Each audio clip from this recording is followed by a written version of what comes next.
یو کس د مولا میرمنې سره بدکاري وکړله خو هغه ورسره څنګه وکړه؟ د دې کار دپاره هغه خپل یو ملګری سهولتکار نیولی و، یو دوه ملګري چې ډېر زیات خواږه ملګري وو او دغه ملګرو چې هر چېرته به هغوی یو ځای تلل ګپ شپ به یې هم لګولو.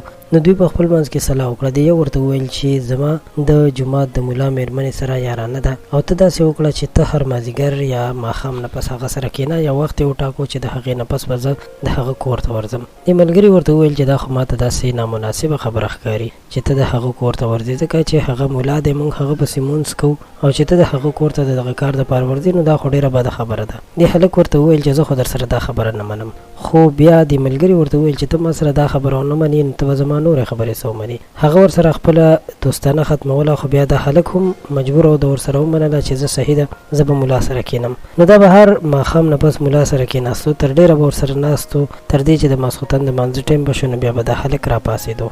همدغسې دا حالات روان و چې یو وخت کې د دې هلک په زړه کې رحم راغی. ویې ویل چې راځه دې مولا ته ووایه چې دا هلک تا سره کوم کار کوي نو دا ستا مېرمنې ته ورځي. او په دې حالت او واقعه باندې هغه مولا خبر کو. مولا په خندا شو، ویې ویل چې زما خو نه واده شوی دی او نه زما په کور کې پیغله خور شته، زما خو صرف یو مور ده چې هغه هم ډېره زیاته بوډۍ ده، خو ضرور دا واقعه څه بل شانتې ښکاري. کله چې دغه هلک او مولا په سبا باندې دغه هلک پسې وګرځېدل نو د مولا په کور کې خو دغه هلک نه و، البته د دغه خپل ملګري په کور کې دغه هلک را پیدا شو چې د هغه ښځې سره لاس په لاس ونیول شو. نو د هغې نه پسې بیا هلک هم مړ کو او خپله ښځه یې هم ووجله.